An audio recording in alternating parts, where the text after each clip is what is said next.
দেখুন, নরেন্দ্র মোদী হচ্ছে শেখ হাসিনার খুব ভালো বন্ধু, আর শেখ হাসিনা নরেন্দ্র মোদীর খুব ভালো বান্ধবী।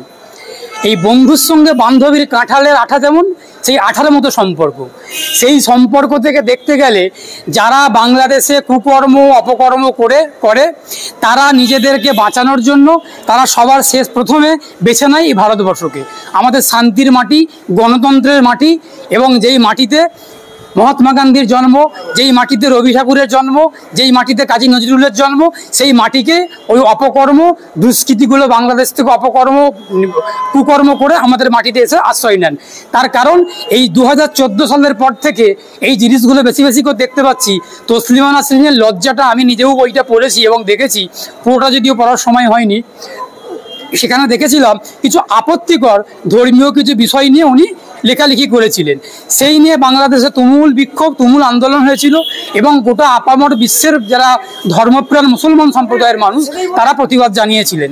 তারপরে ওই তসলিমা নাসরিন প্রাণ বাঁচানোর জন্য, নিজেকে আড়াল রাখার জন্য, নিজেকে সুরক্ষিত জায়গায় রাখার জন্য ভারতবর্ষকে বেছে নিলেন এবং ভারতবর্ষে আসলেন।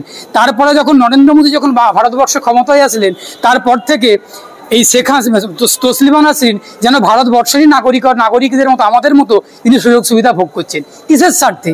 কেন তসলিমা নাসরিনকে কিসের স্বার্থে এখানে স্থান দেওয়া হয়েছে? কেন দেওয়া হয়েছে?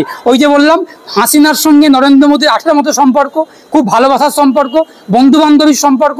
সেই সম্পর্ক থেকেই এই জিনিসগুলো হয়, এই জিনিসগুলো করছেন। বাংলাদেশে থেকে আগামী দিনে শেখ হাসিনার অসংখ্য এমপিরা ভারতবর্ষে এসে গা ঢাকা দেবে, আবার তাদের জন্য দরজা খুলে দেওয়া হবে। এটা হচ্ছে, এটা চলছে, এটা চলবেও। আমরা শুনেছি বাংলাদেশের আমাদেরও কিছু পরিচিত লোকজন আছে, তাদের ফোনের মাধ্যমে তাদের সঙ্গে কথা হয়। মিজানুর রহমান আজাহারি তিনি দেশ ছাড়া এই হাসিনার বিরুদ্ধে কথা বলেছিল বলে, গণতন্ত্রকে কোনো পাত্তাই দেয় না এই হাসিনা। যা ওনার বিরুদ্ধে কেউ কথা বলে, ওনার সরকারের বিরুদ্ধে কেউ কথা বললে তাকে দেশ ছাড়তে হয়, নতুবা জেলে পৌঁছে মরতে হয়। যেমন বললেন হচ্ছে দেলোয়ার হোসেন সাইদি।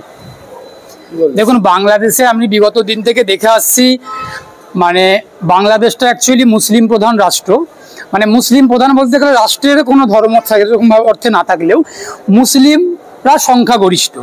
আমাদের ভারতবর্ষে যেমন হিন্দু সম্প্রদায়ভুক্তরা সংখ্যাগরিষ্ঠ, মুসলিম, খ্রিস্টান, শিখ, জৈন ওরা যেমন আমাদের দেশে যেমন সংখ্যালঘু, তেমন বাংলাদেশে হিন্দু সম্প্রদায়ভুক্ত ভাই বোনেরা তারা সংখ্যালঘু। তো সেইখানেতে সংখ্যাগরিষ্ঠ দেশ যেখানে মুসলমান সংখ্যাগরিষ্ঠদের, সেখানে কিছু মৌলানা আছেন, যেটা আপনি নাম বললেন, মিজানুর রহমান আজাহারি, মৌলানা দেলোয়ার হোসেন সাইদি, আরও বিভিন্ন মৌলানারা আছেন। আমরা যে সমসাময়িক রাজনীতি এবং সমসাময়িক যে বাস্তব পরিস্থিতিগুলো যেগুলো দেখছি আমরা প্রতিবেশী রাষ্ট্রের নাগরিক হিসাবে, বা বিভিন্ন সংবাদপত্র পত্রপত্রিকা যেগুলো পড়ে দেখতে পাই, ওখানে সরকারের বিরুদ্ধে কিছু বললে, সরকারের বিরুদ্ধে সমালোচনা করলে, সরকারের পক্ষে বললে খুব ভালো কথা, সরকারের বিপক্ষে কিছু বললেই তার ঘাড়ে একটা খাড়া নেমে আসে। তাকে হয় দেশ ছাড়তে হবে, তা না হলে কারাগারে বন্দি থাকতে হবে। মৌলানা দেলোয়ার হোসেন সাইদি, যেটা বাংলাদেশে বর্তমানে কয়েক বছর আগে উনি প্রয়াত হয়েছেন, ওনার ক্ষেত্রে একাধিক মামলা, একাধিক বিভিন্ন কিছু বিষয় রয়েছে। সেই বিষয়ে আমি যাচ্ছি না, কারণ কি বিষয় হয়েছে, উনি কি জন্য অপরাধী, কি বৃত্তান্ত, সেই বিষয়ে আমি যাচ্ছি না। কিন্তু আরও একাধিক যারা মৌলানা আছেন, একাধিক যারা বুদ্ধিজীবীরা আছেন, ব্লগাররা আছেন, যারা হাসিনা সরকারের বিরুদ্ধে, হাসিনার সমালোচনা করে কিছু কথা বলে, তাকেই হয় দেশ ছাড়তে হবে, নাহলে জেলে থাকতে হবে। লাইক ইন্ডিয়া, আমাদের ভারতবর্ষে ঠিক সেমভাবে সেই জিনিসটাই হচ্ছে।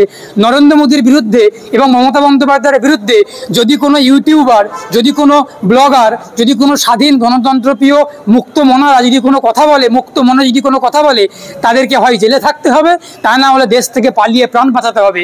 আগামী দিনে ইউটিউবের জন্য, ফেসবুকে যারা ফেসবুক করেন, সোশ্যাল মিডিয়া করেন, তাদের জন্য কঠোর থেকে কঠোরতম আইন নরেন্দ্র মোদী, স্বৈরাচারী প্রধানমন্ত্রী নরেন্দ্র মোদী উনি আনছেন, শুধুমাত্র জনগণের কণ্ঠকে রোধ করার জন্য, নাগরিকের স্বাধীনতাকে কেড়ে নেওয়ার জন্য, বাক স্বাধীনতাকে হস্তক্ষেপ করার জন্য উনি আনছেন। লাইক হাসিনা, লাইক নরেন্দ্র মোদী, একে অপরের পরিপূরক।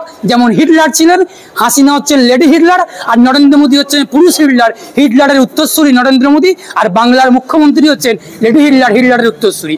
এরা ঠিক একই কায়দায় চলছে। আমি আবারও বলছি, যদি কোনো শাসক মনে করে তারা স্বৈরাচারীভাবে দেশ চালাবে, রাষ্ট্র চালাবে, রাজ্য চালাবে, বাংলাদেশকে দেখে শিক্ষা নিক, বাংলাদেশ থেকে তারা শিক্ষাটা নিয়ে নিজেদেরকে পাল্টানোর চেষ্টা করুক।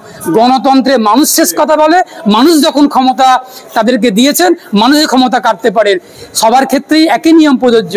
হিটলারও ছাড় পায়নি, আর আমাদের দেশে যারা হিটলারের নামে হিটলারের মতো যারা দেশ চালাচ্ছেন তারাও ছাড় পাবেন না।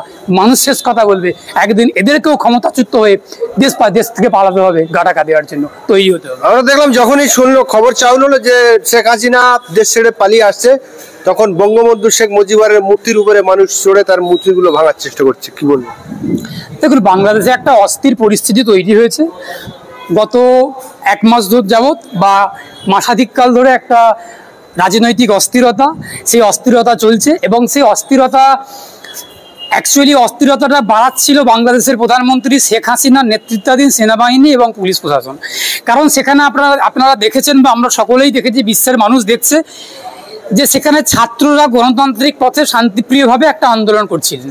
তাদের আন্দোলন ছিল ছাত্রদের স্বার্থে, বাংলাদেশের আগামী ভবিষ্যতের স্বার্থে একটা আন্দোলন চলছিল, শান্তিপূর্ণ আন্দোলন, গণতান্ত্রিক আন্দোলন এবং শান্তিপ্রিয় নিরস্ত আন্দোলন।